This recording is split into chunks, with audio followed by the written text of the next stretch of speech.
علی رسول کریم اما بعد۔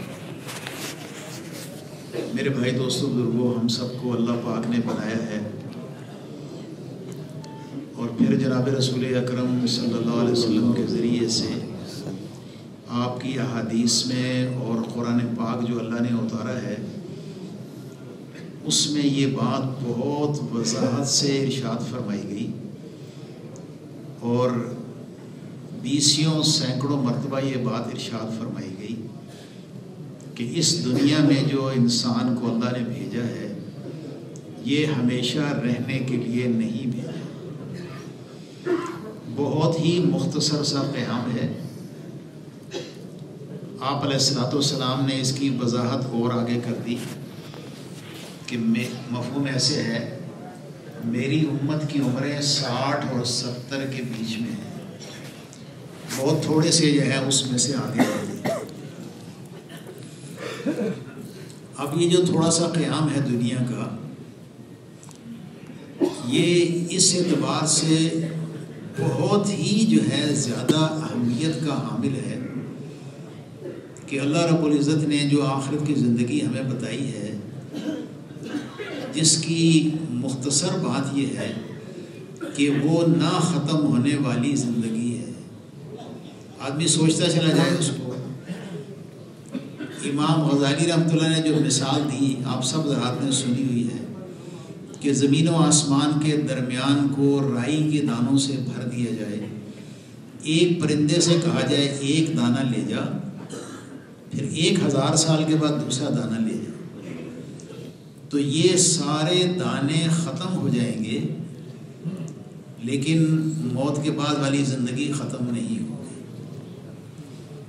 اچھا جی، کیا خیال ہے؟ انہوں نے مثال میں 1000 سال کہا، اگر وہ 1 کروڑ سال کہتے تو کیا یہ جھوٹ تھا؟ پھر بھی بات یہی تھی۔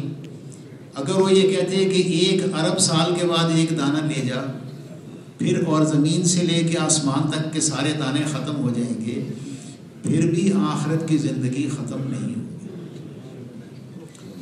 تو یہ زندگی جو ہے بھائی، درخواست یہ ہے جن بھائیوں کے پاس موبائل ہیں اللہ کے واسطے ان کو بند کر دیں، آپ کی بڑی عنایت ہوگی۔ اپنی توجہ بھی آدمی کی خراب ہوتی ہے، باقی مجمع کی توجہ بھی خراب ہوتی ہے۔ جن بھائیوں کے پاس موبائل ہیں ان کو بند کر دیں تھوڑی دیر کے لیے۔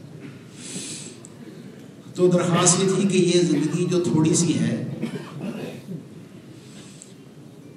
اس کے اوپر آخرت کی ہمیشہ کی زندگی مرتب ہوگی۔ اب اس میں بنیادی چیز یہ ہے کہ آدمی دنیا میں اپنی زندگی کے مقصد کا کیا تعین کرتا ہے۔ اگر وہ یہ سمجھتا ہے کہ میں ایک تاجر ہوں اور تجارت کی لائن سے مال کمانا میرا مقصد ہے زندگی کا، وہ عبادت بھی کرتا ہے، نماز بھی پڑھتا ہے، ذکر کرتا ہے، تلاوت کرتا ہے، لیکن اس کے اندر میں یہ بات ہے کہ میں تاجر ہوں، تجارت کے ذریعے سے زیادہ مال جمع کرنا میری زندگی کا مقصد ہے۔ ایک آدمی زمینداری کی لائن میں لگا ہوا ہے، وہ کہتا ہے میرے جو کھیت جو ہیں، میرے باغ جو ہیں وہ زیادہ ہو جائیں، پھل زیادہ دینے لگیں، اسی کی سوچ میں، اسی کی فکر میں، اسی کے اوپر جان کھپانے میں وہ بھی، ان کی اولادیں بھی لگی ہوئی ہیں۔ کوئی ملازمت کی لائن میں ہے تو اس میں اعلیٰ سے اعلیٰ، بڑھیا سے بڑھیا، اوپر سے اوپر عہدہ حاصل کرنے کی کو مقصود بنا کے زندگی گزار رہا ہے۔ یہ سارے کے سارے انسان انتہائی خسارے میں جا رہے ہیں۔ اچھا، خسارے بھی اس لیے ہیں کہ آدمی کی اپنی ذاتی ضرورت تو بہت تھوڑی سی ہے۔ 2-3 روٹیاں کھائے گا دن میں، 1 جوڑا لباس کا پہنے گا ایک وقت میں، اور رہنے کے لیے اس کو جتنا اس کا بدن ہے اتنی جگہ چاہیے اس کو سونے کے لیے۔ 2-4 فٹ آگے پیچھے کر لو، چلو جی کروٹ آدمی بدلتا ہے، وہ پیر آگے پیچھے پھیلا دیتا ہے، ضرورت تو اتنی سی ہے۔ اس لیے آپ علیہ السلام نے ارشاد فرمایا، آدمی کہتا ہے میرا مال میرا مال، قربان جائیں جناب رسول پاک علیہ السلام نے کوئی بات چھوڑی نہیں ہے۔ آدمی کہتا ہے میرا مال میرا مال، حالانکہ آدمی کا مال وہ ہے جو اس نے کھا کے ختم کر دیا، پہن کر پرانا کر دیا، یا اللہ کے خزانے میں جمع کر دیا، باقی سب وارث کا مال تھا۔ ایسی چھینا جھپٹی ہوتی ہے۔ ہمارے اس پنڈی شہر کا واقعہ ہے، ایک آدمی بڑی عمر کا بوڑھا تھا، وہ مر گیا، اس کے بچے مرنے کے بعد اس کے انگوٹھے کاغذ پہ لگا رہے تھے، اس کے انگوٹھوں پہ صحیح لگا لگا کے کاغذوں پہ اس کے انگوٹھے لگا رہے تھے۔ آدمی کی حاجت بہت تھوڑی سی ہے، لیکن اس کے اندر میں اللہ نے ایک چیز رکھی ہے، فرمایا آدمی کے اندر مادہ یہ ہے کہ اگر اس کے لیے 2 جنگل سونے کے ہو جائیں تو پھر تیسرے کی تمنا کرے گا، 2 وادیاں سونے کی ہو جائیں تو پھر بھی تیسرے کی تمنا کرے گا۔ فرمایا آدمی کا پیٹ قبر کی مٹی ہی بھر سکتی ہے۔ اچھا، اب یہ مطمئن کیسے ہوگا؟ جب اس کے سامنے آخرت ہوگی، ورنہ کوئی چیز اس کو اطمینان نہیں دلا سکتی۔ اس حرص اور ہوس کا جو مادہ اللہ نے اس میں رکھا ہے، اس کو اس سے صبر دلانے والی چیز صرف آخرت ہے۔ جب وہ دیکھے گا، جب وہ یہ سنے گا کہ ایک سبحان اللہ کہنے کے اوپر جنت میں ایک درخت لگتا ہے، اور جنت کے درخت کیسے ہیں کہ 100 سال گھوڑا اس کے نیچے دوڑتا رہے پھر بھی اس کا سایہ ختم نہیں ہوگا۔ پھر جب یہ سنے گا کہ جو سب سے آخر میں مسلمان جنت میں جائے گا، اپنے عذاب سارے اس کے پورے ہو جائیں گے، اس کے اوپر سارا عذاب پورا ہو جائے گا، تو اس کو اس زمین و آسمان سے 10 گنا بڑی جنت آخری مسلمان کو ملے گی۔ اس کے اندر کی یہ ہوس اور حرص جو ہے، آخرت کا تصور مضبوط ہوئے بغیر پوری ہو نہیں سکتی۔ تو میرے بھائی دوستوں بزرگوں، جو آدمی دنیا میں مار کھاتا ہے اور گھاٹے میں جاتا ہے، دنیا کے بھی اور آخرت کے بھی، وہ اپنے مقصد کے تعین کے غلط فیصلہ کرنے میں جو ہے مار کھاتا ہے۔ اچھا، تجارت کہیں منع نہیں ہے، زمیندارہ کہیں منع نہیں ہے، ملازمت کہیں منع نہیں ہے، لیکن اللہ پاک دیکھتے ہیں، اپنے بندے کے دل پہ نگاہ رکھتے ہیں کہ یہ دنیا میں کیا بن کے زندگی گزارنے کا اس نے فیصلہ کیا ہے۔ تاجر ہیں تو یہود و نصارہ بھی تاجر ہیں، زمیندار ہیں تو یہود و نصارہ بھی زمیندار ہیں، ملازم ہیں تو یہود و نصارہ بھی ملازم ہیں۔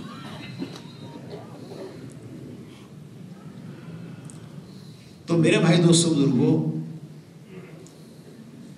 جناب رسول اکرم صلی اللہ علیہ وسلم کو اللہ نے آخری نبی بنایا ہے،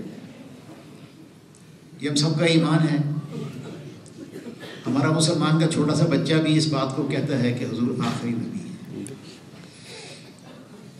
انبیاء علیہ السلام ایک روایت میں 1.25 لاکھ ہے، ایک روایت میں 2 لاکھ بھی ہے، دنیا میں کیوں آتے تھے؟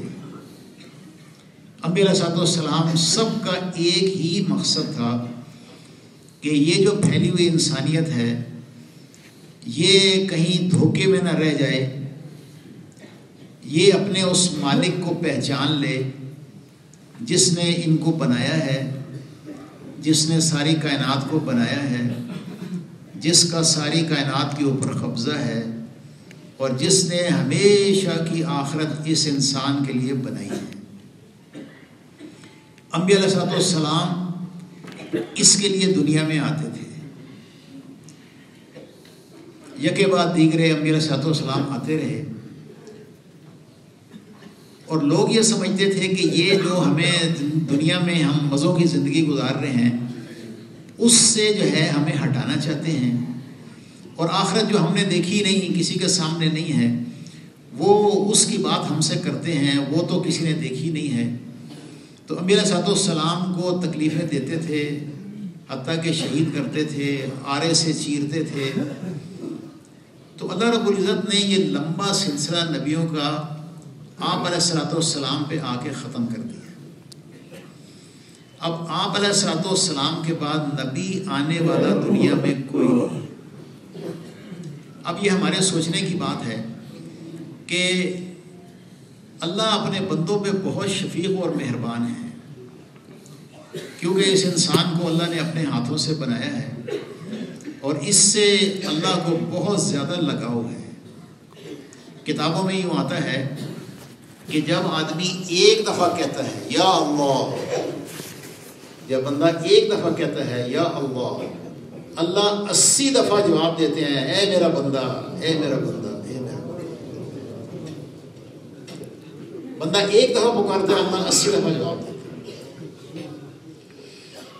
پھر وہ ایسا ہے کہ اس کو جو پکارتا ہے وہ اس کی ضرور سنتا ہے، اندھیرے میں، اجالے میں، دن میں، رات میں، آہستہ، دل میں، جیسے بھی جس زبان میں جس وقت جہاں پہ جو بھی پکارتا ہے وہ اس کی پکار کو سنتا ہے۔ ایک اللہ والے تھے، جنگل میں جا رہے تھے، پیاس لگی تو کنویں پہ گئے پانی پینے کے لیے۔ پانی تو بہت نیچے تھا تو رسی اور ڈول ڈھونڈنے لگے۔ اتنے میں ایک ہرن جو ہے دوڑتا ہوا آیا جنگل سے، اس نے آ کے دیکھا پانی تو بہت نیچے ہے، اس نے اوپر دیکھا آسمان کی طرف، پھر نیچے دیکھا تو پانی جو ہے وہ کنویں کی منڈیر تک اوپر آ گیا۔ اس نے جلدی سے پانی پیا اور پھر جنگل کی طرف بھاگ گیا۔ انہوں نے دیکھا پانی تو دوڑے تو قریب گئے تو پانی پھر نیچے۔ کہا اے اللہ، جانور کے لیے پانی اوپر آ گیا، میرے لیے نیچے چلا گیا۔ آواز آئی کہ اس نے ہماری طرف دیکھا، ہم نے پانی دے دیا، تو نے رسی ڈول کی طرف دیکھا، پانی، اب رسی ڈول تلاش۔ وہ جانوروں کو بھی سنتا ہے، اس انسان کو اس نے اپنے ہاتھ سے بنایا ہے، اس کی کیوں نہیں سنتا؟ اس انسان سے اللہ کو بہت لگاؤ ہے۔ اس کے لیے اب کیا نظام ہے، یہ ہمارے سوچنے کی بات ہے۔ حضور آخری نبی ہیں، یہ طے شدہ بات ہے، اور لوگ دنیا میں پیدا ہو رہے ہیں۔ اب اس وقت اربوں کی تعداد میں انسان ہے اور مسلسل دنیا میں آ رہے ہیں۔ 3 لاکھ 4 لاکھ آدمی روزانہ دنیا میں آ رہے ہیں۔ ان کو ہمیشہ کی آگ سے بچانے کا اور دنیا میں بھی وہ اطمینان اور چین والی زندگی جو اللہ کے ہاں مطلوب ہے، جس کو دین کہتے ہیں، اس پہ لانے کا کیا نظام ہے؟ نبی کو آئے گا نہیں۔ اللہ کو اپنے بندوں سے لگاؤ ہے، ان کو بھٹکنے کے لیے چھوڑ نہیں سکتے۔ اس کے لیے اللہ رب العزت نے نبی پاک علیہ السلام کی امت کے ہر کلمہ پڑھنے والے کو نبیوں والا کام دے دیا۔ ہم حضور کی امتی ہیں، ہم تاجر نہیں ہیں، ہم زمیندار نہیں ہیں، ہم ملازم نہیں ہیں۔ یہ چیزیں اپنی ضرورت کے اعتبار سے پوری کرنی ہیں۔ اس لیے میرے بھائی دوستو، ہم بہت بڑے گھاٹے اور خسارے میں چلے جائیں گے اگر ہم نے اپنے مقصد کا تعین صحیح نہ کیا۔ اور وہ ہمارے کرنے کی بات نہیں ہے، وہ تو اللہ رب العزت نے پہلے ہی کہا کہ یہ جیسے کتابوں میں لکھا ہوا ہے، جیسے انبیاء علیہ السلام بھیجے جاتے تھے انسانوں کی طرف، یہ امت بھی بھیجی گئی ہے انسانوں کی طرف۔ فرمایا ان کو میں نے وہ فرائض دیے ہیں جو میں نے نبیوں کو دیے ہیں، ان کو میں نے وہ نوافل دیے ہیں جو میں نے نبیوں کو دیے ہیں، ان کی دعائیں ایسے مقبول ہیں جیسے نبیوں کی دعائیں مقبول ہیں، ان کے چہروں پہ قیامت کے دن وہ نور ہوگا جو نبیوں کے چہروں پہ نور ہوگا، ان کو اس پیمانے سے اجر دیا جائے گا جس پیمانے سے نبیوں کو اجر دیا جائے گا، حتیٰ کہ اس میں محنت میں مقصود بنا کر پڑھتے پڑھتے کچھ ایسے بھی ہو جائیں گے کہ قیامت میں اللہ کے قریب نبیوں کی کرسیوں کے ساتھ ان کی کرسیاں لگی ہوئی۔ اس لیے میرے بھائیوں، ہم حضور کے امتی ہیں۔ اس بات کو ہمیں اپنے بچے کو، بچی کو، پوتے کو، پوتی کو، نواسے کو، نواسی کو، بہنوں کو، بھائیوں کو، بیوی کو، والدین کو، ہر ایک کو سمجھانا ہے، پڑوسیوں کو، ملنے والوں کو، کہ ہم تاجر نہیں ہیں، ہم زمیندار نہیں ہیں، ہم بڑے گھاٹے میں چلے جائیں گے اگر ہم اپنے آپ کو تاجر بنا کے چلتے ہیں۔ اچھا، کم قسمتی کی ایک بات یہ ہے، یہ تو اللہ کا بڑا احسان ہوا کہ ہم تبلیغ میں لگ گئے، لیکن اب اللہ ہر آن ہر گھڑی ہمارے دلوں پہ نگاہ رکھے ہوئے ہیں۔ وہ نگاہ کیا ہے؟ ایک آدمی تبلیغ میں جاتا ہے 40 دن کے لیے، 3 دن کے لیے، 4 مہینے کے لیے، سال کے لیے چلا گیا، لیکن اس کے اندر میں یہ ہے کہ میں تاجر ہوں، کچھ وقت میں نکالتا ہوں تبلیغ کے لیے.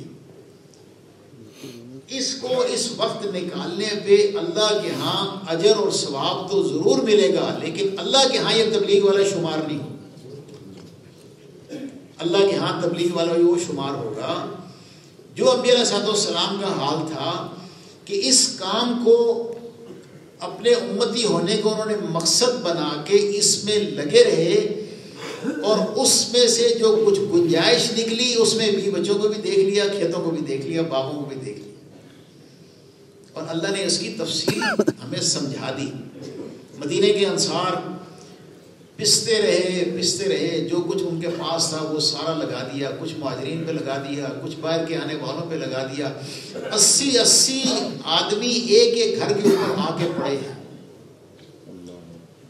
اور بھوک سے صحابہ کا یہ حال ہو گیا کہ مضبوط قوا کے جو صحابہ تھے، ابو دجانہ رضی اللہ عنہ ایسے تھے، جب کسی پہ وار کرتے تھے تو یہ ان کی پکی بات تھی کہ ایک وار میں آدمی کو سر سے سرین تک چیر دیتے تھے، ہڈیاں، پسلیاں، گوشت سب ایک وار میں چیر دیتے تھے. مضبوط قوا کے یہ لوگ تھے، لیکن حضور پاک علیہ السلام کے ساتھ اس محنت میں لگتے لگتے کمائیاں ان کی چھٹ گئی، فرصت ہی نہیں ملی.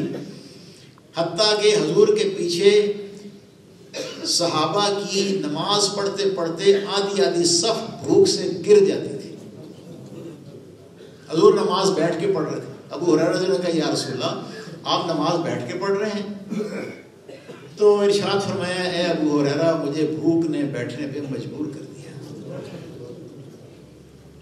میرے بھائی دوستوں بزرگوں، مدینہ کے انصار جب پستے پستے اس حال میں پہنچ گئے کہ ان کے باغ اور کھیتیاں اجڑ گئیں، انہوں نے آپس سے مشورہ کیا کہ ہم حضور کے پاس چلتے ہیں اور جا کے عرض کرتے ہیں کہ یا رسول اللہ ہمیں 6 مہینے کی چھٹی دے دیں، ہم باہر نہیں جائیں گے، مقام پہ کام کریں گے، 6 مہینے کی چھٹی خروج سے دے دیں، ہم اپنے باغ کھیتوں کو کچھ تھوڑا سا درست کر دیں. ان کے حضور پاک علیہ السلام کے پاس پہنچنے سے پہلے اللہ نے آسمان سے آیتیں اتار دی کہ اپنے ہاتھوں اپنے آپ کو ہلاکت میں نہ ڈالو. میرے بھائی دوستو، ہم یہاں بیٹھے ہیں تو یہ کوئی بیان کی جگہ نہیں، کوئی تقریر کا قصہ نہیں ہے. اس کو سوچے کہ ہم نے زندگی کا مقصد کیا تعین کیا.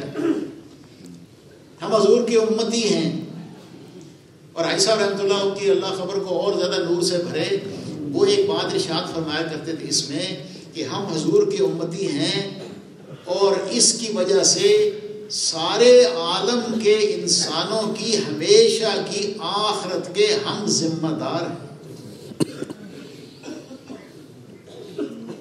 اچھا، ایک آدمی تبلیغ میں چل رہا ہے، چلا لگاتا ہے، 4 مہینے لگاتا ہے، سال لگاتا ہے، لیکن اس کے دل پہ جو چوٹ پڑتی ہے وہ دنیا کے مال کم ہونے کی پڑتی ہے. اور کم قسمتی کی بات ہے کہ پھر آج تو نظام ایسا بن گیا کہ جب تبلیغ میں جاتے ہیں پھر بھی وہ ایک آلہ ساتھ لے جاتے ہیں، وہاں سے بچوں سے پوچھتے رہتے ہیں کاروبار ٹھیک چل رہا ہے. کتنی یعنی ہماری میرے بھائی دوستوں گراوٹ کی بات ہے کہ تھوڑا سا وقت نکالا تھا جس میں ہم یکسو ہو کے سارے عالم کے انسانوں کو سوچتے.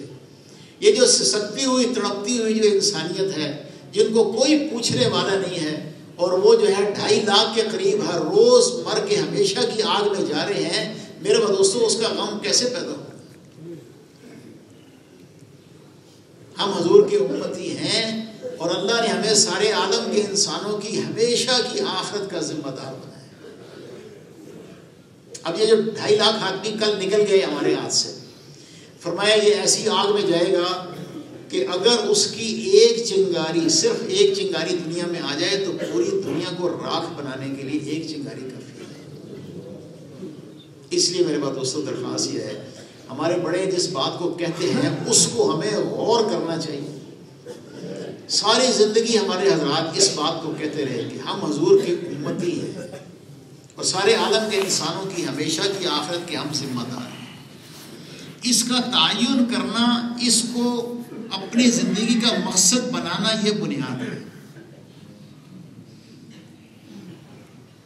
حضور پاک علیہ السلام کے زمانے میں جو آدمی بھی کلمہ پڑھتا تھا فوری طور پہ اسلام کا پھیلانے والا بن جاتا تھا. چونکہ اب تقریباً 300 سال تک امت اس حال میں چلتی رہی کہ امت یہ سمجھتی تھی کہ ہم دین پہ چلنا بھی ہے، سارے عالم کے انسانوں کو چلانا بھی ہے. کم قسمتی کی بات یہ ہوئی تقریباً 1000 سال بیچ میں ایسے گزرے کہ امت نے یہ سنا ہی نہیں کہ ہم کون ہیں.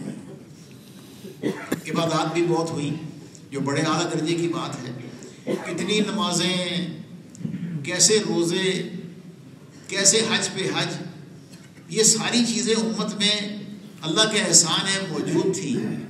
لیکن یہ احساس کہ میں حضور کا امتی ہوں اور اللہ نے مجھے سارے عالم کے انسانوں کی طرف بھیجا ہے، 1000 سال تک یہ بات امت میں ہوئی نہیں اجتماعی طور پہ. اس کی وجہ سے آج امت بھول ہی گئی کہ ہم ہیں کیا. اس لیے میرے بھائی دوستو، اس کو بار بار ہمیں کہنا پڑے گا اور بار بار یہ عرض کرنا پڑے گا کہ ہم اپنی زندگی کا مقصد جو ہے تعین کریں کہ ہم تاجر نہیں ہیں، زمیندار نہیں ہیں، ملازم نہیں ہیں، ہم حضور کے امتی ہیں اور سارے عالم کے انسانوں کی ہمیشہ کی آخرت کے ذمہ دار ہیں.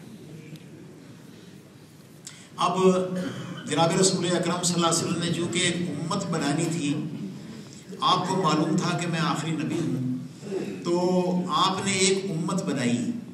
اس لیے کہ ایک بہت بڑا کام، کیونکہ انبیاء علیہ السلام تو اللہ کی طرف سے کامل الایمان ہوتے تھے. وہ ایمان کی اعلیٰ ترین جو درجہ جو اللہ کے ہاں مطلوب ہے، نبی اس درجے پہ پہلے سے ہوتے تھے. موسیٰ علیہ السلام کا قصہ آپ کے سامنے ہے. قوم ساری ایمان والی ہے، نماز والی ہے، لیکن جب پانی سامنے آیا تو کیا کہا؟ اِنَّا لَمُدْرَكُونَ، اے موسیٰ ہم تو پکڑے گئے.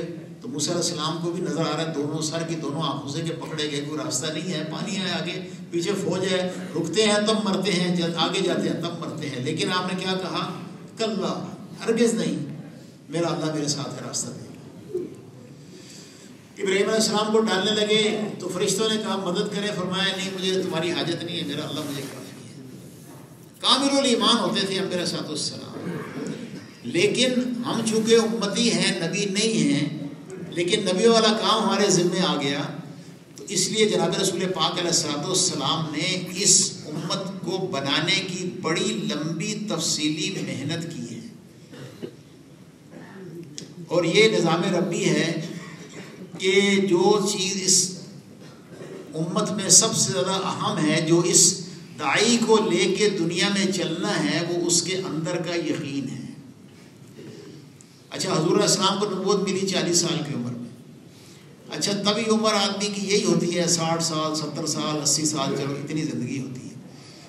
تو آپ کی نبوت کی عمر 23 سال ہے.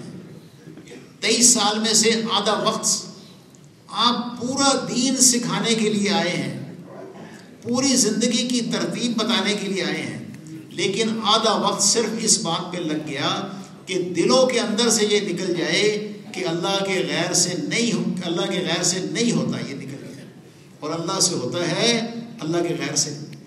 آدھی عمر حضور علیہ السلام کی نبوت کی صرف اس پہ لگ گئی. اچھا، وہ محنت کن پہ ہوئی ہے؟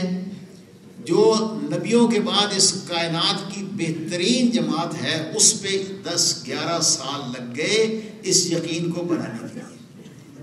اس لیے کہ ایک بہت بڑا کام جو ہے ان کے حوالے ہوا تھا، اور انہوں نے اس کو آگے سارے عالم کے انسانوں میں منتقل کرنا تھا.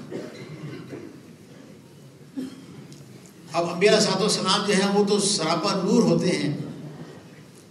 نور ایسی چیز ہے کہ جہاں نور جاتا ہے وہاں سے اندھیری دور ہو جاتی ہے. غلط یقین، باطل، یہ سارا اندھیرا ہے. اور نور جو ہے وہ سب سے بڑا نور ایمان کا نور ہے. جیسے یہ سورج ہے، سورج پھر رہا ہے، سورج میں روشنی ہے، سورج جہاں جائے گا روشنی پھیل جائے گی. گھروں کے اندر، دکانوں میں، تہخانوں میں، اور جو ہے فیکٹریوں میں، ہر جگہ روشنی پھیل جاتی جہاں سورج جاتا ہے. اچھا، اس سورج میں اگر روشنی نہ ہوتی تو اس کالی ٹکیا کے پھرنے کا کوئی فائدہ تھا بھائی؟ اسی طرح داعی جو ہے وہ ایمان کی روشنی کو لے کے جب دنیا میں پھرتا ہے تو اس کے اندر سے نور نکلتا ہے. اس نور کی وجہ سے انسانوں کے دلوں کے اندر جو باطل کی اندھیری ہے وہ ختم ہو جاتی ہے. اس لیے آپ علیہ السلام نے سب سے پہلے جو ہے اس پہ محنت کی.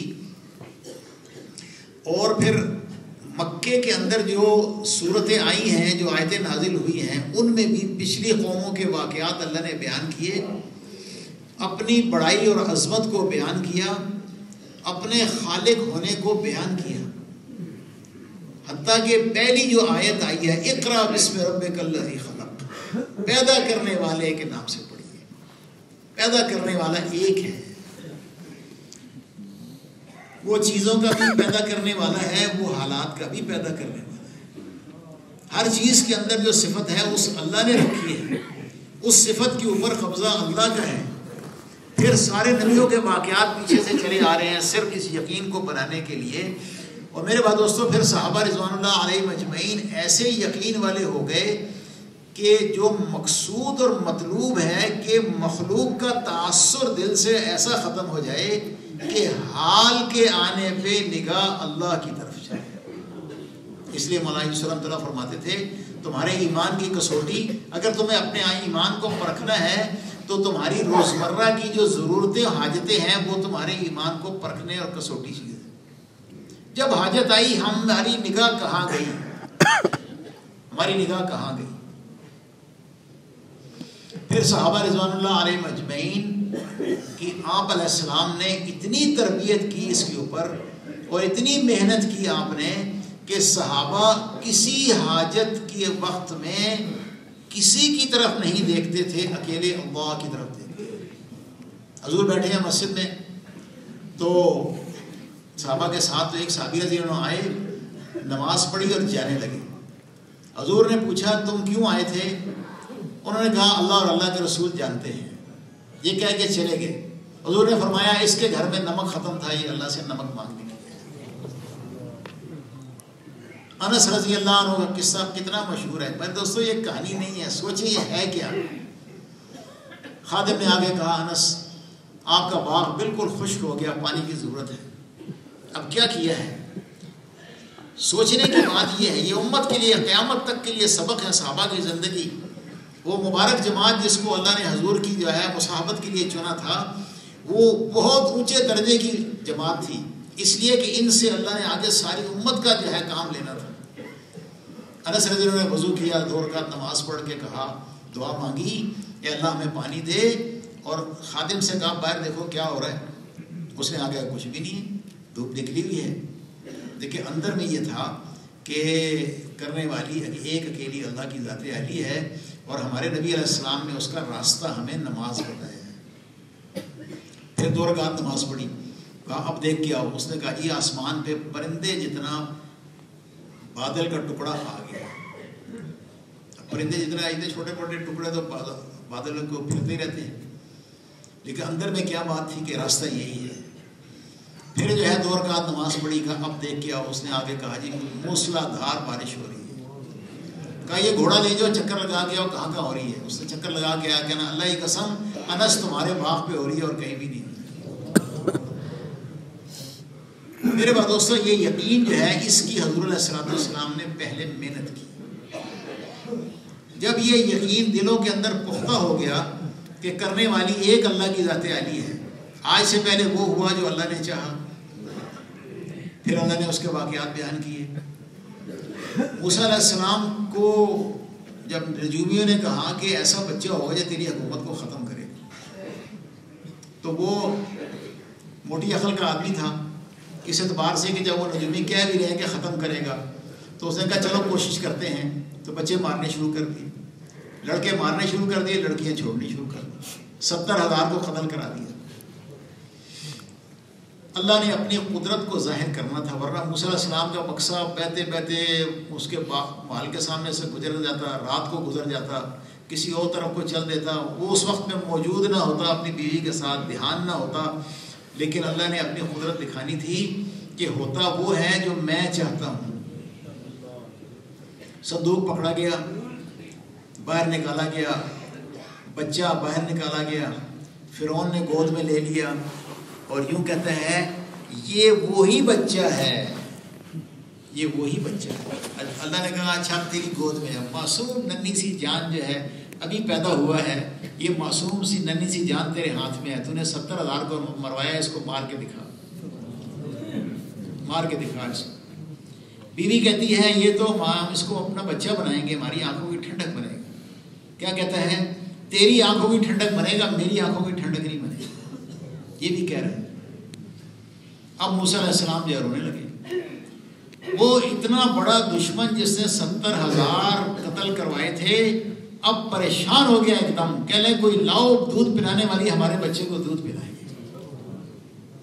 نظام ربی چل رہا ہے، اللہ نے اس کی ماں کے دل میں، ان کی ماں کے دل میں ڈالا تھا ہم تجھے واپس کریں گے، ڈال دے اس کو پانی میں، الہام کیا تھا ہم تجھے واپس کریں گے۔ اللہ کا وعدہ سچا ہے، اللہ اپنے کرنے میں سب پہ قادر ہے، واللہ غالب علی امرہ، اللہ اپنے امر میں غالب ہے، لیکن اکثر لوگ اس کو جانتے نہیں۔ اب وہ موسیٰ علیہ السلام معصوم بچہ ہے، اب عورتیں آتی ہیں دودھ پلانے کی کوشش کرتی ہیں، بچے کو دودھ چاہیے، لیکن اللہ نے سب کا دودھ اسپون پہ حرام کر دیا۔ تو سارا قصہ آپ کو معلوم ہے، بہن گئی ماں کو بلا کے لائی، فٹافٹ اس نے جو ہے دودھ پینا شروع کر دیا۔ اب یہ بھی نہیں خیال آیا یہ قبطی عورت ہے، کہیں وہ نہ بچہ ہو۔ تو موسیٰ علیہ السلام کی ماں سے کہا کہ یہ آ کے دودھ پلا جائے گا ہمارے بچے کو۔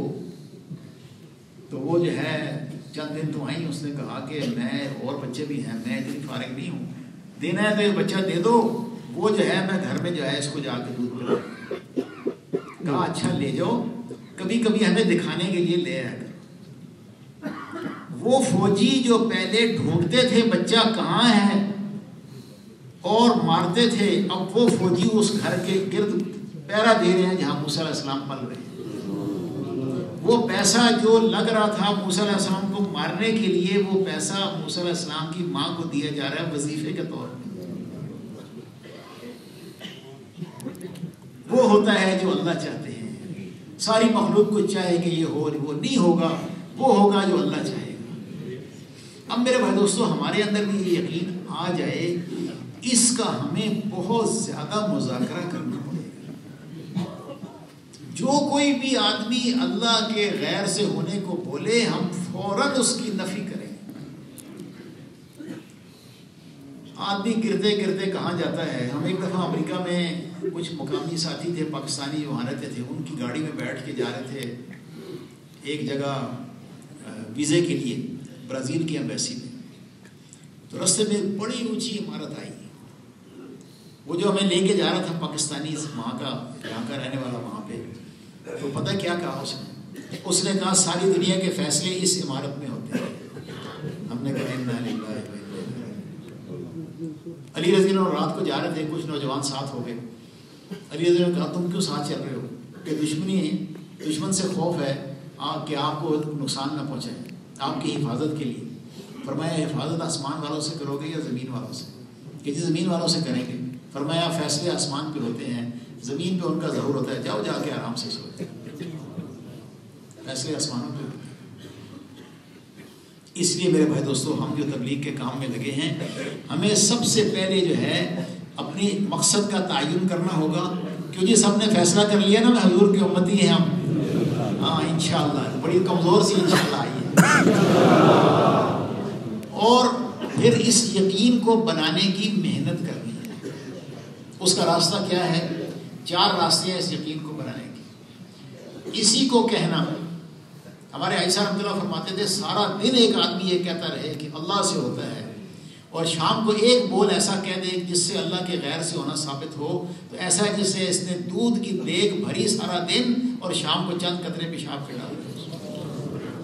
ہم اپنے بول کی حفاظت کریں گے، اپنے بول کی ہم حفاظت کریں گے کہ اللہ سے ہوتا ہے۔ اپنی آنکھ کی حفاظت کریں گے۔ گاڑی چلی پنڈی سے لاہور کی طرف، گجرالہ پہنچی، وہ واہ یہاں کی زمین بہت اچھا جو ہے فصل دیتی ہے۔ نہیں، یہ زمین نہیں دیتی ہے، اللہ دیتے ہیں، اللہ کے خزانوں سے آتا ہے۔ اللہ کیا کہتے ہیں؟ وَلَهُمْ فِيهَا مَنَافِعُ وَمَشَارِبُ۔ یہ جو جانور ہم نے بنائے ہیں، جس پہ کسی کو سواریاں کرتے ہو، کس پہ بوجھ لے کے جاتے ہو، کسی کا گوشت کھاتے ہو، تمہارے لیے اس کے اندر نفع ہیں اور تمہارے لیے اس کے اندر پینے کی چیزیں ہیں۔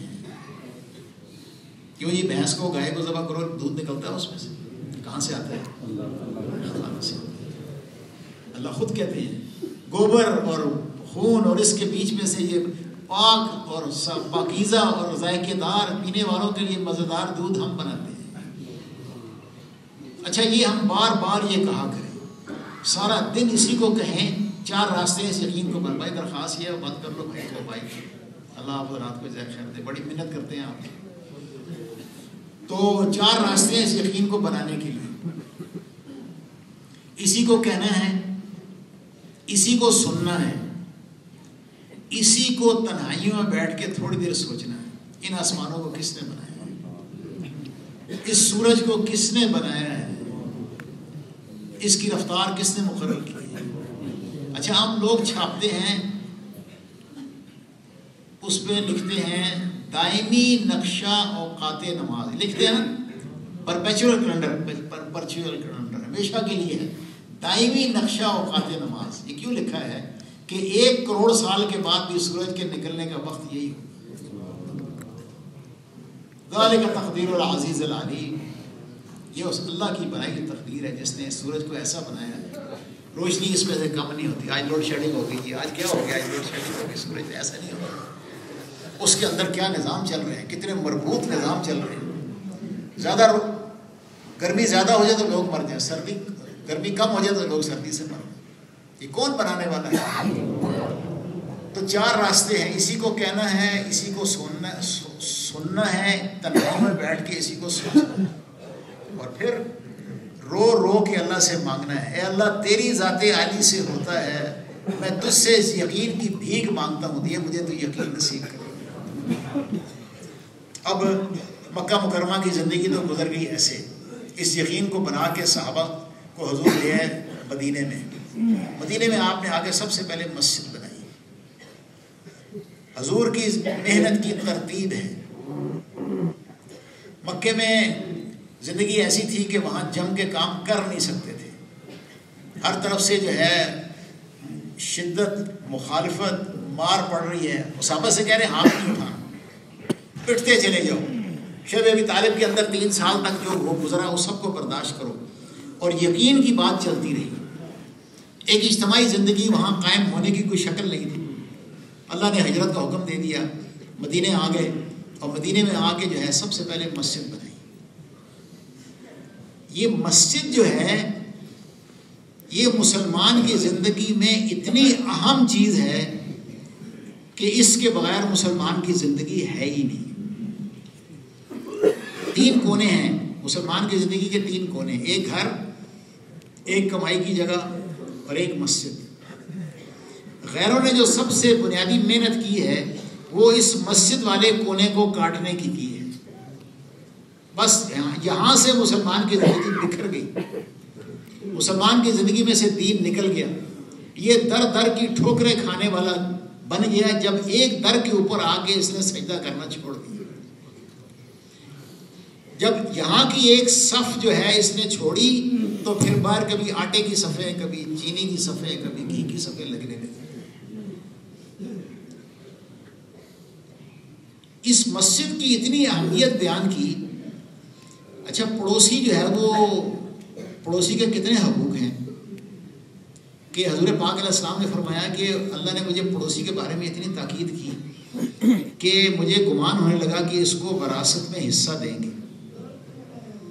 پھر ایک جگہ یوں کہا کہ اگر ایک آدمی اپنا پیٹ بھر کر سو جائے اور اس کا پڑوسی بھوکا سو جائے تو اس آدمی کا ایمان کامل نہیں ہے۔ فرمایا وہ آدمی جو ہے مومن نہیں ہے جس کا پڑوسی اس کی مصیبتوں سے معمون نہ ہو۔ پڑوسی کی کتنی تاکید ہوئی۔ اللہ قیامت میں کیا کہیں گے؟ کیا کہیں گے؟ میرے پڑوسی کہاں ہیں؟ اللہ کے پڑوسی، اللہ کہیں گے میرے پڑوسی کہاں ہیں؟ فرشتے عرض کریں گے یا اللہ آپ کے پڑوسی کہاں ہیں؟ فرمایا مسجدوں کو آباد کرنے میں۔ اس مسجد کی بڑی اہمیت ہے۔ فرمایا جس کو مسجد کا عادی دیکھو، اس کے ایماندار ہونے کی گواہی دو۔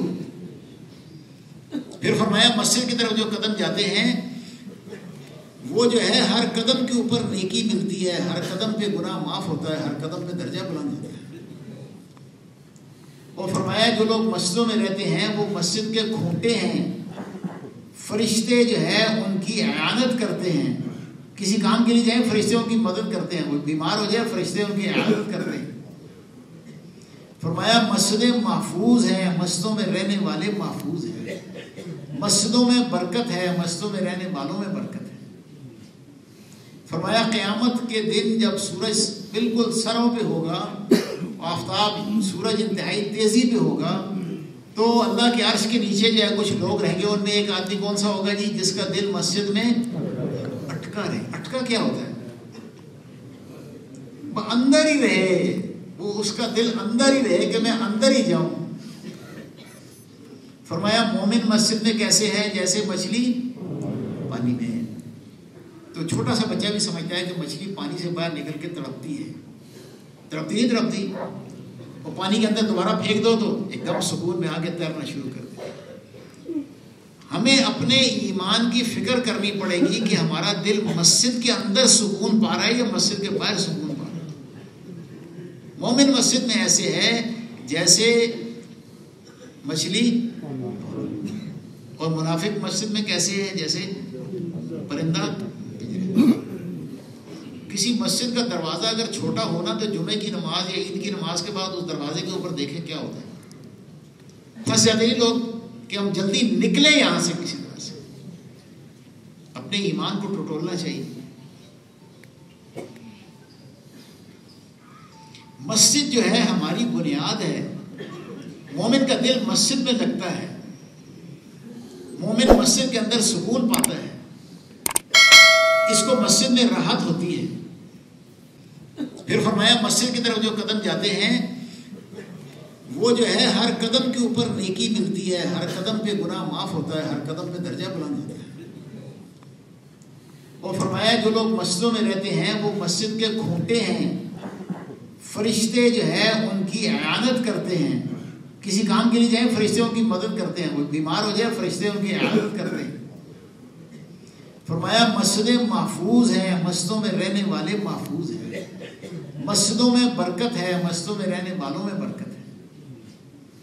فرمایا قیامت کے دن جب سورج بالکل سروں پہ ہوگا، آفتاب سورج انتہائی تیزی پہ ہوگا، تو اللہ کے عرش کے نیچے جو ہے کچھ لوگ رہیں گے، ان میں ایک آدمی کون سا ہوگا جی؟ جس کا دل مسجد میں اٹکا رہے۔ اٹکا کیا ہوتا ہے؟ وہ اندر ہی رہے، وہ اس کا دل اندر ہی رہے کہ میں اندر ہی جاؤں۔ فرمایا مومن مسجد میں کیسے ہے؟ جیسے مچھلی پانی میں ہے۔ تو چھوٹا سا بچہ بھی سمجھتا ہے کہ مچھلی پانی سے باہر نکل کے تڑپتی ہے، تڑپتی نہیں تڑپتی، اور پانی کے اندر دوبارہ پھینک دو تو ایک دم سکون میں آ کے تیرنا شروع کر دے۔ ہمیں اپنے ایمان کی فکر کرنی پڑے گی کہ ہمارا دل مسجد کے اندر سکون پا رہا ہے یا مسجد کے باہر سکون پا رہا ہے۔ مومن مسجد میں ایسے ہے جیسے مچھلی، اور منافق مسجد میں کیسے ہے؟ جیسے پرندہ۔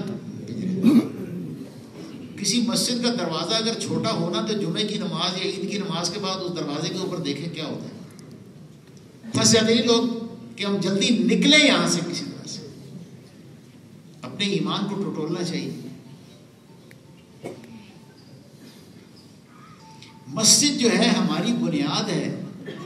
مومن کا دل مسجد میں لگتا ہے، مومن مسجد کے اندر سکون پاتا ہے، اس کو مسجد میں راحت ہوتی ہے۔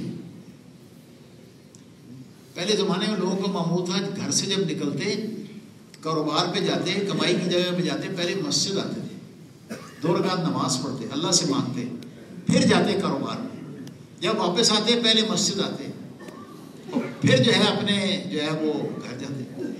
مسجد بیچ کی جگہ تھی، جب یہ کونا کٹ گیا تو مسلمان جو ہے لٹ گیا۔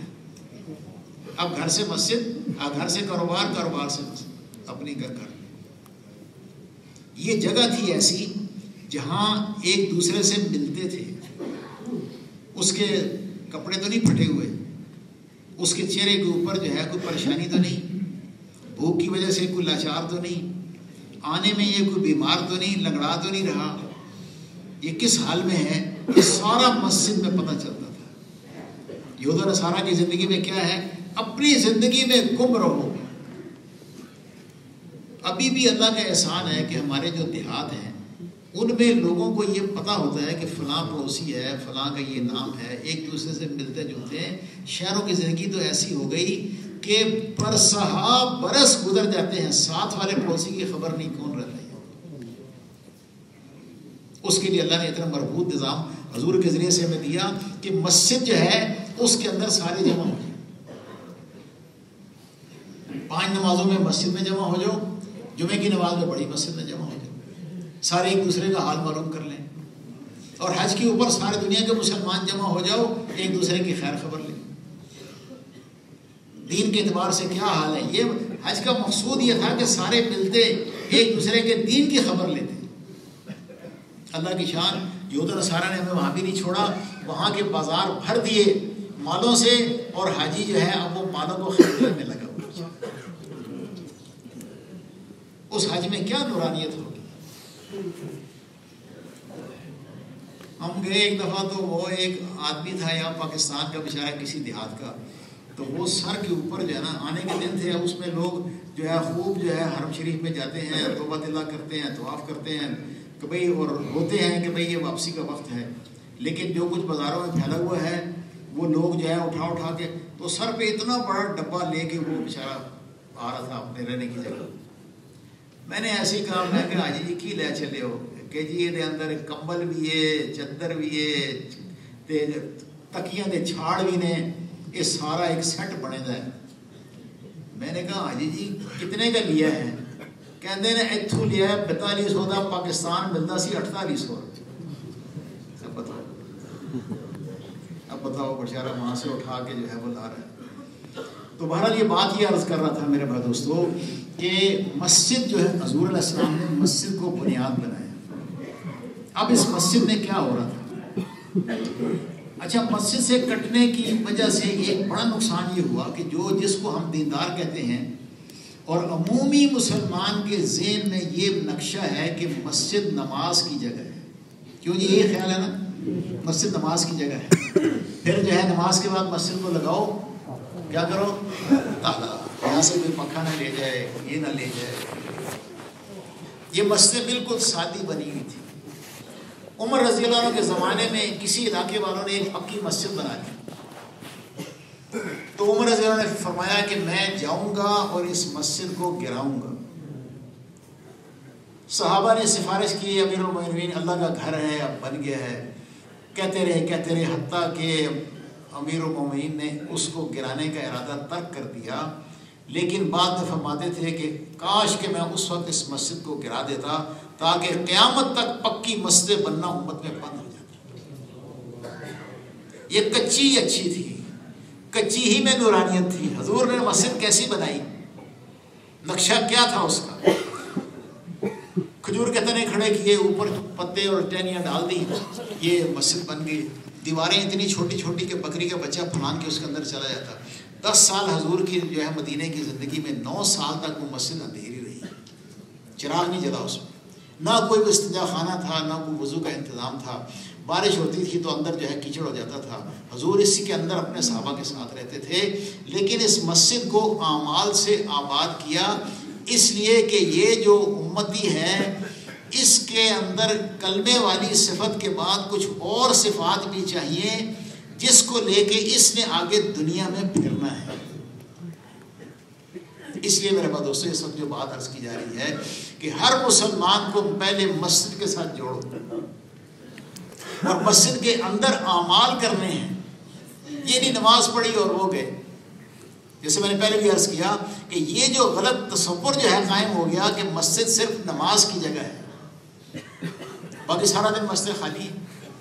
اور حضور پاک علیہ السلام کی مسجد 24 گھنٹے اعمال سے آباد تھی۔ کون سے اعمال تھے؟ اس میں دعوت کے حلقے لگتے تھے، ایمان کی باتیں ہوتی تھی، حضور ان کو جو ہے نبیوں کے قصے، پرانے قصے جو نبیوں کے گزرے سب سناتے تھے۔ یہ ایسی جگہ تھی جہاں پہ جو ہے تربیت ہوتی تھی، آپس میں سیکھنا سکھانا ہوتا تھا. یہ ایسی جگہ تھی جہاں پہ لوگ نماز پڑھتے تھے اور ایسی نماز پڑھتے تھے جس کو دیکھ کے دوسرے سمجھتے تھے کہ نماز ایسی پڑھنی چاہیے. حضرت عثمان غنی رضی اللہ عنہ نے حرم مکی میں نماز پڑھائی عشاء کی، پھر ایک طرف کو ہو کے حدیم میں کھڑے ہو گئے اور 2 رکعت میں پہلی رکعت میں پورا قرآن پاک پڑھ دیا. پھر لوگ دیکھتے تھے اس کو نماز کہتے ہیں. پھر حضور وہاں نماز پڑھتے تھے. پھر حضور علیہ السلام کیسی نماز پڑھتے تھے؟ اطمینان کے ساتھ نماز پڑھنا. پھر یہ لوگ سیکھتے تھے وہاں. ابھی تو لوگ جھٹکے چل رہے ہیں، ایک سجدے میں کہ پھر اٹھے، پھر یعنی رکتا نہیں ہے آدمی. اچھا اس کی مثال یوں سمجھے، ہم ایک ملک میں گئے تو وہاں جیسے آدمی چوک میں پہنچتا ہے نا جی، ہمارے ہاں تو چوک میں پہنچتا ہے، ذرا سا یوں دیکھتا ہے گاڑی تھوڑی سی آہستہ ہوتی ہے، یعنی ایکسیلیٹر سے تھوڑا سا پیر اٹھاتا ہے، گاڑی آہستہ ہوتی ہے، پھر جو اس کو دباتا ہے پھر وہ چل پڑتی ہے. یوں کیا پھر نکل گیا. اس ملک میں ہم جب گئے تو وہاں پہ ان کا یہ قانون تھا کہ وہ جب چوک میں پہنچتے تو گاڑی کو نیوٹرل میں کرتے. جیسے مطلب گاڑی اب پوری رک گئی، رک جاتی ہے نا، نیوٹرل میں رک جاتی ہے نا، بریک لگائی، گاڑی نیوٹرل میں کی، رک گئی. اب دائیں دیکھتے ہیں، پھر بائیں دیکھتے ہیں، کبھی کوئی نہیں ہے، پھر گیئر میں گاڑی کو ڈالا، اب چلے. اچھا اس طرح اگر ہم اس کو نماز پہ معمول کریں کہ بھئی ایک سجدے سے اٹھے تو جیسے ہوتا ہے نا یہ اٹھے اور پھر گئے، نہیں ایسا نہیں، اٹھ کے بیٹھ گئے. اب یہ آدمی پتہ لگے کہ یہ بیٹھ گیا. صحابہ کہتے ہیں حضور پاک علیہ السلام کئی مرتبہ 2 سجدوں کے بیچ میں اتنا لمبا بیٹھتے تھے کہ ہمیں یہ گمان ہوتا تھا کہ حضور دوسرا سجدہ کرنا بھول گئے. پھر آپ سجدے میں. اچھا آپ نماز پڑھتے ہو، آپ اس کو ذرا خیال فرما لیجیے گا کہ ہم ایک یعنی رکوع سے جب کھڑے ہوئے تو کیا پورے اطمینان سے ہم کھڑے ہو گئے؟ جیسے ایک آدمی ہے کھڑا ہو گیا، اس کے بدن کو اطمینان ہو گیا، اب یہ اللہ اکبر کہہ کے جو ہے سجدے میں جا رہا ہے. 2 سجدوں کے بیچ میں ہم نے کتنی دفعہ اس کو بیان کیا کہ بھئی 2 رکوع کے بعد جو ہے اطمینان سے کھڑا نہیں ہوتا. تعدیل ارکان عدل کرنا ہے، 14 واجب ہے نا، ایک ہے تعدیل ارکان، عدل کرنا ہے ہر رکن کے ساتھ. اس قومے کے ساتھ عدل کرنا ہے کہ اس قومے میں آدمی کھڑا ہو گیا، اب جو حرکت شروع ہوئی تھی رکوع سے اس حرکت میں سکون آ گیا، وہ گاڑی نیوٹرل میں چلی گئی، رک گئی، اب یہ سجدے کی طرف گئی. اچھا ایسی نماز پڑھیں گے تو 10 کی بجائے کیا 20 منٹ لگ جائیں گے. لیکن یہ نماز اللہ کے ہاں نماز ہو. نمازیں 2 طرح کی ہیں، ایک وہ نماز ہے جو روشن، لکھا ہوا نا فضائل نماز میں، ایک وہ نماز ہے جو روشن چمکدار بن کر جاتی ہے، نمازی کو دعا دیتی ہے، اور ایک ایسی ہے جو بدبودار بن کر نمازی کو بد دعا دیتی ہوئی جاتی ہے. وہ کہتی ہے کہ اللہ تجھے ایسا ہی برباد کرے جیسے تو نے مجھے ضائع کیا، اور پرانے کپڑے کی طرح سے لپیٹ کے نمازی کے منہ پہ مار دی جاتی ہے.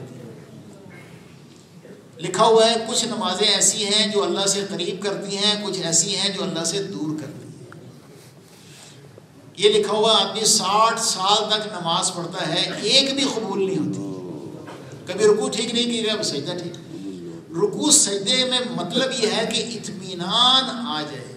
ایک بزرگ تھے وہ لمبا سجدہ کرتے تھے. لمبا کیا مراد ہے کہ خوب لمبا سجدہ، یعنی وہ حیت کے اعتبار سے بھی لمبا کرتے تھے اور وقت کے اعتبار سے بھی لمبا کرتے تھے. اچھا وہ آپ نے سنا ہوگا نا، ایک بزرگ تھے وہ کہتے تھے کیا آج کی رات کس چیز کی ہے؟ رکوع کی رات ہے. آج کی رات کس کی ہے؟ سجدے کی رات ہے. اصل میں یہ بنیادی چیز ہے، تعلق کی ہے. اگر آدمی کو سجدے میں یہ خیال ہو کہ اس وقت میں اللہ کے پیروں میں میرا سر پڑا ہوا ہے تو اٹھانے کو دل چاہے گا جی؟ نہیں چاہے گا. اچھا وہ اٹھانے کو دل چاہے گا بھی اس کا جس کا اللہ کی ذات عالی سے تعلق نہیں ہو. عائشہ رحمۃ اللہ ہمارے فرمایا کرتے تھے اللہ کی ذات عالی کے تعلق کی کیا لذت ہے تم لوگوں کو اس کی خبر ہی نہیں ہے. واقعی ہمیں کیا خبر ہے اس کی؟ اللہ کی ذات عالی کا تعلق کیا چیز ہے؟ وہ فرماتے تھے کہ جب مولانا الیاس رحمۃ اللہ کی بات کرتے تھے تو اللہ کا تعلق یوں چھلکتا ہوا نظر آتا تھا. ہم نے بہت کچھ کھویا میرے بھائیوں، لیکن ابھی بھی زندگی باقی ہے. اللہ سے اس کی محبت کو ہم مانگیں. مولانا روم رحمۃ اللہ فرمایا کرتے تھے جب اللہ کا نام آتا ہے تو میرا دل میٹھے شہد کا سمندر بن جاتا ہے. کیوں ہمارا بھی کبھی ایسا ہوا؟ کچھ بھی نہیں. یہاں اذان ہو رہی ہوتی ہے اور فرمایا کہ وہ ایسے ہیں، مومنین کی کیا صفت بیان کی کہ جب ان کے سامنے اللہ کا نام آتا ہے تو ان کے دل ڈر جاتے ہیں. یہاں سامنے اذان ہو رہی ہوتی ہے، مؤذن کہہ رہا ہے اللہ اکبر اللہ اکبر، یہ آپس میں ہنس رہے ہیں، آپس میں باتیں کر رہے ہیں. ہو نہیں رہا، ہوتا نہیں ہوتا بھائی. اس کا اللہ کی ذات عالی سے تعلق نہیں ہے. ابراہیم علیہ السلام کو اللہ نے آزمانے کے لیے بھیجا. وہ آزمانا کیا تھا؟ وہ تو تھے کامل الایمان، ہمیں سمجھانے کے لیے فرشتے کو بھیجا انسانی شکل میں. اس نے آگے کہا اللہ. اتنا مزہ آیا، کہا ایک دفعہ اور کہیں. اس نے کہا اور کہوں تو کیا دے گا؟ اس نے کہا یہ جو میرے پاس بھیڑ بکریاں ہیں یہ جو ہے اور جانور ہیں آدھے تیرے. اس نے ایک دفعہ اور کہا، اللہ کا نام لیا. تو اس نے کہا ایک دفعہ اور کہے. اس نے کہا اب کیا دے گا کہ باقی سارے تیرے، سارے دے دیے. اس نے کہا اب ایک دفعہ اور اللہ کا نام لے. انہوں نے کہا کہ اب کیا دے گا کہ اب تو میرے پاس کچھ بھی نہیں، تیرا غلام بن جاؤں گا، ان بھیڑ بکریوں کو چراؤں گا اور جب تو مجھے اللہ سناتے رہے. میرے بھائی دوستو، ہم نے اللہ کو پہچانا نہیں. وہ کتنی کریم ذات ہے، وہ ہر آن اور گھڑی اپنے بندے کی طرف متوجہ ہے، اس کی سننے والا ہے. تو مسجد میں جو ہے تربیت، یہ تربیت گاہ تھی مسجد. یہاں نماز بنتی تھی، یہاں اخلاق بنتے تھے. حضور پاک صحابہ کو یہاں پہ سکھاتے تھے. ایک صحابی رضی اللہ عنہ اٹھے اور باہر گئے اور ان کا جوتا جو تھا رکھا ہوا تھا، وہ ایک دوسرے ساتھی نے وہ جوتا جو ہے اپنے یا نیچے چھپا لیا. تو وہ آئے اور دیکھا کہ میرا جوتا نہیں ہے. تو آپ نے ارشاد فرمایا اس کا مفہوم ہے مومن کے لیے یہ حلال نہیں ہے کہ اپنے مومن مسلمان کو بھائی کو جو ہے وہ تکلیف دے. تربیت ہوتی تھی مسجد کے اندر، عبادت کا نقشہ تھا مسجد کے اندر، سیکھنا سکھانا تھا مسجد کے اندر. عمر رضی اللہ عنہ طواف کر رہے ہیں اور ایک بدو کو التحیات بھی سکھا رہے ہیں. پھر اس مسجد سے لوگوں کے گھروں میں جو ہے وہ کچھ جو بھوکے ہوتے تھے ان کو لوگوں کے گھروں میں بھیجا جاتا تھا. ایک صحابی رضی اللہ عنہ آئے یار، اب چونکہ مسجد ہے، لوگ بیٹھے ہوئے ہیں، حضور بیٹھے ہیں، صحابہ بیٹھے ہیں، ایک مجمع لگا ہوا ہے تو اس میں یہ ساری باتیں پیش آ رہی ہیں اور لوگ اپنے اپنے گھروں میں بیٹھے ہوں تو پھر کیا پیش آئے گا بھائی؟ یہ مسجد کے اندر سارا نظام چل رہا ہے. ایک صحابی رضی اللہ عنہ حاضر ہوئے، اب مسجد میں بیٹھے ہوئے یہ، تو وہ کہا کہ بھوک کی شکایت کی. تو حضور نے کہا کون لے جائے گا گھر ان کو؟ تو ایک صحابی رضی اللہ عنہ کہا میں لے جاؤں گا. تو گھر لے گئے. بیوی سے کہا کچھ ہے؟ اس نے کہا کچھ بھی نہیں ہے، تھوڑا سا رکھا ہے بچوں کے لیے. کہا کہ بچوں کو سلا دے اور ہم کھانے کے لیے بیٹھ جائیں گے اور تو چراغ درست کرنے کے بہانے سے بجھا دینا اور جو ہے وہ مہمان پیٹ بھر کے کھا لے. ایسے ہی کیا. صبح کو آئے تھے آدھی کے اوپر سے آئے تھے وَلَوْ كَانَ بِهِمْ خَصَاصَةٌ. یہ ترجیح دیتے ہیں دوسروں کو اپنے اوپر، حالانکہ ان کے اوپر خصاصہ ہوتا ہے. علماء کہتے ہیں خصاصہ وہ بھوک ہے جس کا اثر آدمی کے چہرے پہ ظاہر ہو جاتا ہے، پیدا ہو جاتا ہے چہرے. اب یہ تربیت مسجد میں ہو رہی ہے کہ اس طرح کرنا ہے. مسجد میں سے مہمان بھیجا، آیت اتری، حضور نے صحابہ کو مسجد کے اندر یہ بتائی. میرے بھائی دوستوں بزرگوں، پھر ان ایمان کا نور یعنی یقین کا نور، نماز کا نور، قرآن کا نور، ذکر کا نور، اچھے اخلاق کا نور، ایثار کا نور، یہ سارے نور جمع ہو کر مکمل نور بنتا ہے. ایک آدمی اللہ کی بہت بات کہتا ہے لیکن جو ہے مسلمانوں کو تکلیف دیتا ہے، ادھر سے نور حاصل کرتا ہے، ادھر سے ضائع کرتا ہے۔ اچھا بہت اچھی وہ ایمان کی بات کرتا ہے، ادھر سے غیبت کر دیتا ہے۔ فرمایا غیبت کرنے والے کی دعا قبول نہیں ہوتی۔ آدمی زور لگاتا ہے اللہ یہ یا اللہ یا اللہ، فرمایا غیبت کرنے والے کی دعا قبول نہیں ہوتی۔ غیبت ناقابل معافی گناہ ہے، غیبت ناقابل معافی گناہ ہے۔ بدگمانی کرنا یہ حرام ہے، تجسس حرام ہے۔ سب سے پہلے شیطان یہ اللہ نے قرآن میں ترتیب یہ بیان کی ہے، سب سے پہلے بدگمانی ہوگی، سب سے پہلے بدگمانی کی جائے گی۔ پتہ نہیں یہ کیا کر رہا ہے، پتہ نہیں یہ کدھر سے آیا ہے۔ جب بدگمانی ہوگی حرام ہے، پھر تجسس کرے گا، معلوم تو کریں کہ یہ کیا کر رہا تھا، وہ بھی حرام ہے۔ جب تجسس کرے گا اس کے بعد غیبت کرے گا، اس عیب کو اچھالے گا۔ جو کسی کے عیب کو اچھالے گا اللہ قیامت میں ساری مخلوق کے سامنے اس کے عیب کو اچھالے گا۔ فرمایا خبیث ترین سود جو ہے مسلمان کی آبرو ریزی ہے، حتیٰ کہ یہاں تک آیا ہے کہ ایک مسلمان اپنے گناہ کا اعتراف کرے تو حاکم کے لیے اور امیر کے لیے یہ حکم ہے کہ وہ بھی اس کے عیب کو چھپانے کی کوشش کرے۔ ایک صحابی رضی اللہ عنہ آ کے حاضر ہوئے، آ کے عرض کیا یا رسول اللہ مجھ سے زنا ہو گیا۔ آپ نے چہرہ پھیر لیا، آپ نے فرمایا تو نے زنا نہیں کیا۔ وہ ادھر سے آیا کہ میں نے یا رسول اللہ مجھ سے زنا ہو گیا، آپ نے چہرہ ادھر پھیر لیا، تو نے زنا نہیں کیا۔ 5 دفعہ یہ قصہ ہوا۔ ایک صحابی رضی اللہ عنہ حاضر ہوئے یا رسول اللہ مجھ سے زنا ہو گیا۔ مسلمان کے گناہ کی تعویل کرنا ہم اس کا حکم ہے، چاہے جائے کہ اس کو اچھالے آدمی یا اس کی غیبت کرے۔ فرمایا غیبت ایسا سچ ہے جو کہ حرام ہے تو سچ لیکن حرام ہے۔ اور جو ہے اگر غیبت سے آگے جائے تو بہتان ایسا جھوٹ ہے جو کہ حرام ہے۔ مسلمان کے بارے میں غیبت بھی حرام ہے اور بہتان بھی حرام ہے۔ ایک صحابی رضی اللہ عنہ یا رسول اللہ مجھ سے زنا ہو، آپ نے فرمایا تو نے جو ہے اس کو ہاتھ لگایا ہوگا، تو نے اس کو پیار کیا ہوگا، تو نے اس کو غلط نگاہ سے دیکھا ہوگا، اسے تو زنا سمجھ رہا ہے۔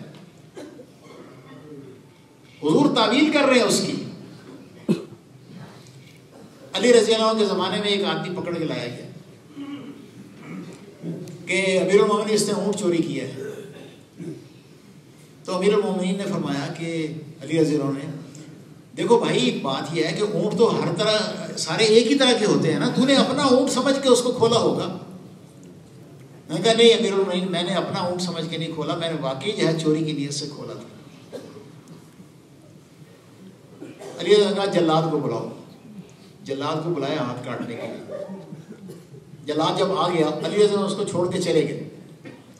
بہت دیر کے بعد آئے تو اس سے کہا بھائی تمہیں یہ کیوں پکڑ کے لائے ہیں، کیا تو نے چوری کی ہے؟ تو انہوں نے کہا نہیں امیر المومنین میں نے چوری نہیں کی۔ کہ اچھا جا تو آزاد ہے۔ جب وہ چلا گیا تو لوگوں نے کہا کہ امیر المومنین آپ نے یہ کیا کیا ہے؟ کہا کہ اس کے اقرار کرنے پہ میں نے اس کو پکڑا تھا، اس کے انکار کرنے میں میں نے چھوڑ دیا۔ مومن کی قیمت پہ دوستو ہم نہیں سمجھے، اللہ کے ہاں مومن کی قیمت کتنی ہے۔ بیت اللہ کو گرانے سے زیادہ سخت ہے مومن کو جو ہے ایذا دینا، تکلیف دینا۔ یہ صفات جو ہیں یہ حضور نے صحابہ کے اندر پیدا کی، اس لیے کہ اس مجمع نے دنیا میں پھیلنا تھا دین پھیلانے کے لیے۔ اچھا نور ہی نور ہے تو بیچ میں رذائل آ گئے تو نور ضائع ہو گیا، اب یہ پھرتا رہے بیچارے کا کچھ بھی نہیں بنے۔ رات کو تہجد پڑھی خوب اور صبح کو جو ہے کسی کا ایک غیبت کا جملہ کہہ دیا، اجی چھوڑو وہ تو ایسے ہی ہے۔ غیبت ہوگی یا نہیں ہوگی؟ اجی اس کا تو بس آپ بات ہی نہ کریں اس کی، پوچھو ہی نہیں جی اس کا. حضور سفر میں تھے، حضرات صحابہ رضوان اللہ علیہ بھائی ساتھ تھے، تو حضرات شیخین کو حضور نے ایک خادم دیا ہوا تھا. سفر کرتے کرتے تھک کے سارے پہنچے، لیٹ گئے، سو گئے. حضرت شیخین ابوبکر صدیق رضی اللہ عنہ، عمر رضی اللہ عنہ کو جو خادم دیا تھا، جب یہ دونوں حضرات اٹھے تو وہ سویا ہوا تھا، تھکا ہوا تھا بیچارہ، وہ بھی سو گیا. تو انہیں دونوں نے یہ کہا کہ یہ تو بڑا سو ہے، بہت سوتا ہے، یعنی آرام کر کے سارے اٹھ گئے اور یہ سویا ہوا ہے ابھی تک. تو واقعہ تھا کہ وہ سویا ہوا تھا. اس کو اٹھایا کہ جاؤ ہمیں بھوک لگی ہے، حضور سے کھانا لے آؤ ہمارے لیے. وہ گیا اور کہا کہ یا رسول اللہ حضرت شیخین کھانا مانگتے ہیں. آپ نے فرمایا ان سے کہو تم نے کھانا کھا لیا. انہیں کہا یا حضور کہہ رہے ہیں آپ نے کھانا کھا لیا. دونوں حضور یا رسول اللہ ہم نے کچھ چکھا بھی نہیں. فرمایا تو اس نے اپنے بھائی کی غیبت کر کے اس کا گوشت کھا لیا.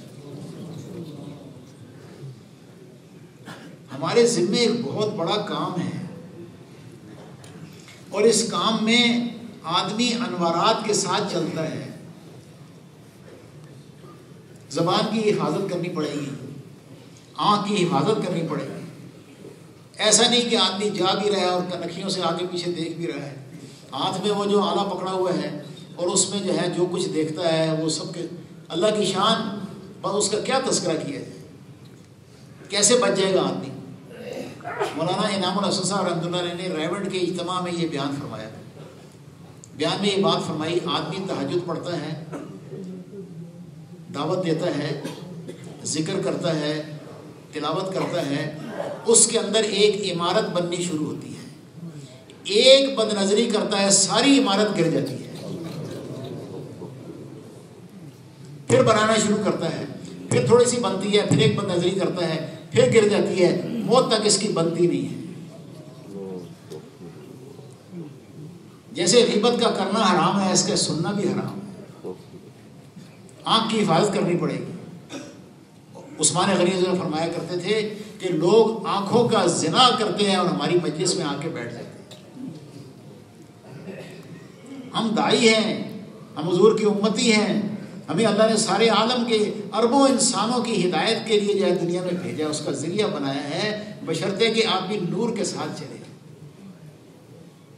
قرآن کا نور ہے، ذکر کا نور ہے، یہ نور کرنے سے ملے گا.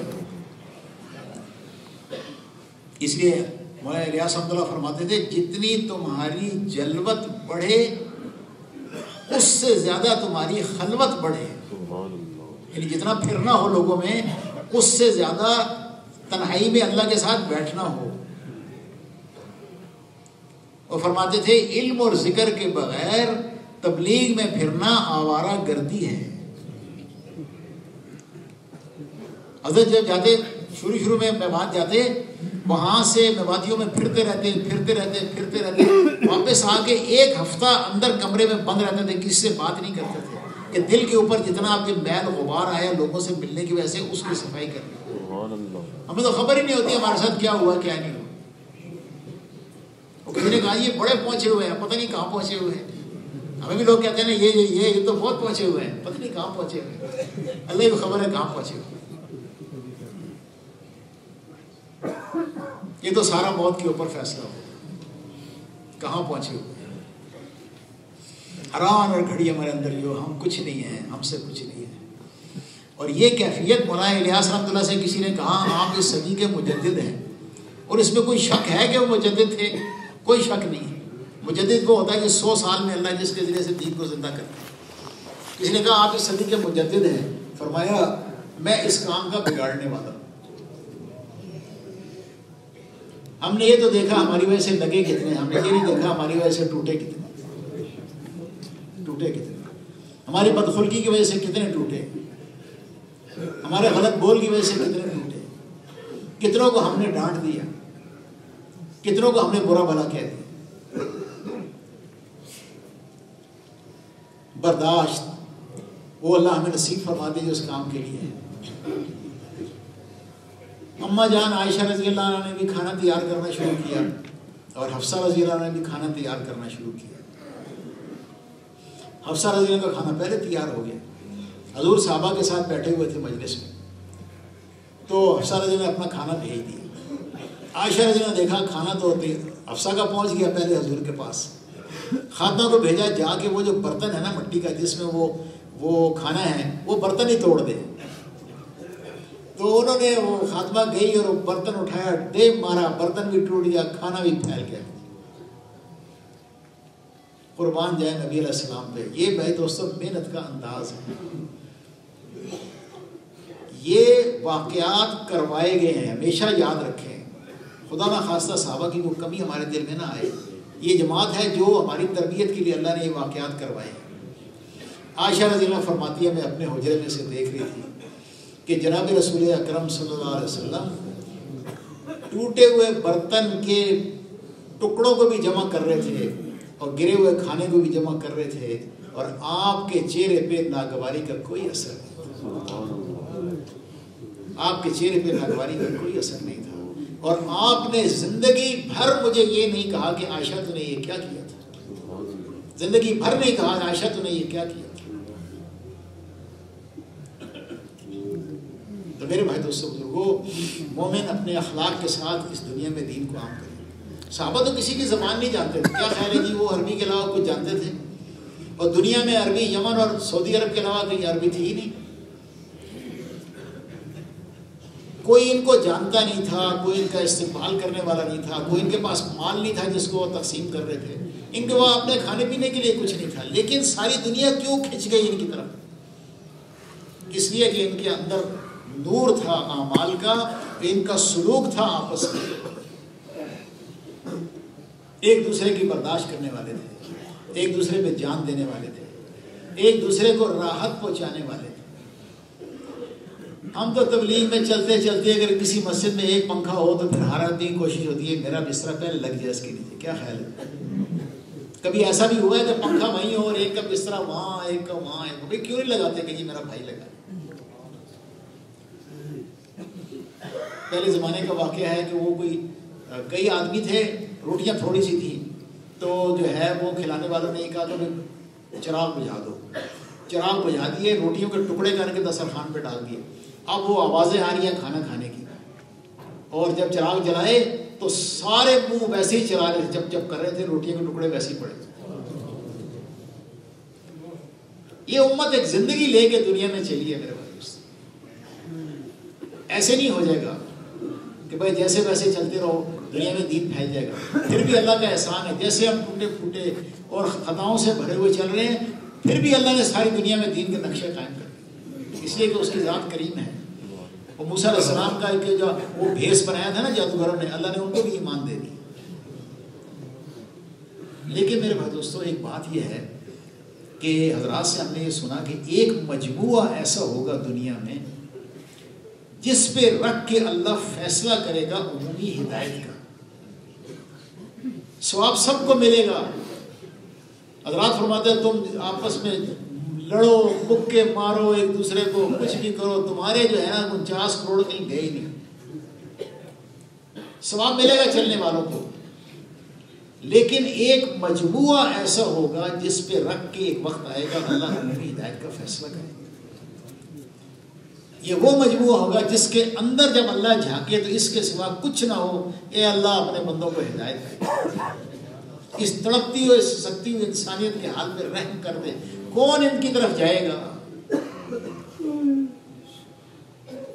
ان کی زندگیاں ویران ہو گئی, غلط چیزیں پینے سے, بدنوں کو اریاں کرنے سے. کیسی زندگی گزار رہے ہیں جیسے جانور ہوتے ہیں. کسی جانور کو خبر نہیں ہوتی مادہ کون ہے, کس کا مادہ کون ہے, اس کی نر کون ہے. ایسی انسان زندگیاں گزار رہے ہیں. اللہ نے ہمیں ذمہ دار بنایا ہے, ان اندھیروں میں سے نکالنے کے لیے اللہ نے ہمیں ذمہ دار بنایا. اور یہ یوں تھوڑا سا نقشہ جو قائم ہوا ہے میرے بھائی دوستو, یہ کفر کے ٹوٹنے کا نقشہ نہیں ہے. یہ سارا کفر ٹوٹے گا. اللہ کے رسول السلام نے یہ بات فرمائی ہے, ایک وقت آئے گا میرا لائے ہوا دین ہر کچے پکے گھر میں پہنچ کے رہے گا. ساری دنیا کا کفر ٹوٹے گا, لیکن ایک مجموعہ ایسا ہوگا, وہ بہت زیادہ نہیں ہوں گے, بہت زیادہ نہیں ہوں گے. وہ مجموعہ وہ ہوگا جس پہ رکھ کے اللہ فیصلہ کرے گا انسانی کے لیے، انسانوں کی عمومی ہدایت کا، وہ یہ مجمع ہوگا جن کے دل پہ جب اللہ نگاہ ڈالے تو اس کے سوا کچھ نہ ہو، اور جب ان کے اوپر حال آئے گا اس حال کو برداشت کریں گے، جب کوئی تقاضا آئے گا اس میں وہ لبیک کہیں گے، جب جہاں جانے کو کہا جائے گا اس وقت وہ چلے جائیں گے، جس کے ساتھ جانے کے لیے کہا جائے گا وہ چلے جائیں گے، جتنے وقت کے لیے کہا جائے گا یہ چلے جائیں گے۔ یہ وہ مجموعہ ہو۔ حضور کے زمانے میں مدینے میں ایک آواز لگتی تھی، یا خیل اللہ ارکبی، یا خیل اللہ ارکبی، اے اللہ کے سوارو سوار ہو جاؤ۔ صحابہ سمجھ جاتے تھے اب تقاضا ہے، سیدھے مسجد میں آ جاتے تھے۔ اور اندر میں کیا تھا؟ میں قربان ہو جاؤں اللہ کا دین دنیا میں۔ ہاں، ایک صحابی رضی اللہ عنہ مسلمان کذاب جو نبوت کا جس نے دعویٰ کیا تھا، ایک باغ میں محصور ہو گیا تو وہ اس کی دیواریں بڑی اونچی اونچی قلعے کی طرح، صحابہ باہر ہیں وہ اندر ہیں، کئی دن اس کا محاصرہ کیا ہوا، کوئی راستہ نظر نہیں آتا۔ ایک تھے برا بن مالک رضی اللہ عنہ، قربان جائیں حضرات کے اندر میں کیا تھا، کہنے لگے سب سے اونچا اونٹ لو، اس کے اوپر سب سے لمبا آدمی کھڑا کرو، اس کے ہاتھوں میں ڈھال دو، مجھے اس کے اوپر بٹھاؤ اور اس دیوار سے اندر مجھے پھینک دو 40,000 کے مجموعے۔ ایک آدمی 40,000 میں گر رہا ہے۔ اچھا، وہ جو پھینکنے والے تھے وہ بھی ایسے ہی تھے، سب ایک ہی جذبے کے تھے، انہوں نے بھی نہیں کہا تو کیا کر رہا ہے، انہوں نے بھی اٹھا کے پھینک دیا، اندر جا کے گرے ہیں۔ تو روایت میں ہے کہ 40 آدمیوں نے بیک وقت حملہ کیا ان کے اوپر، لیکن یہ ان سے لڑتے لڑتے مارتے مارتے دروازے تک پہنچے، جا کے کنڈا کھول دیا۔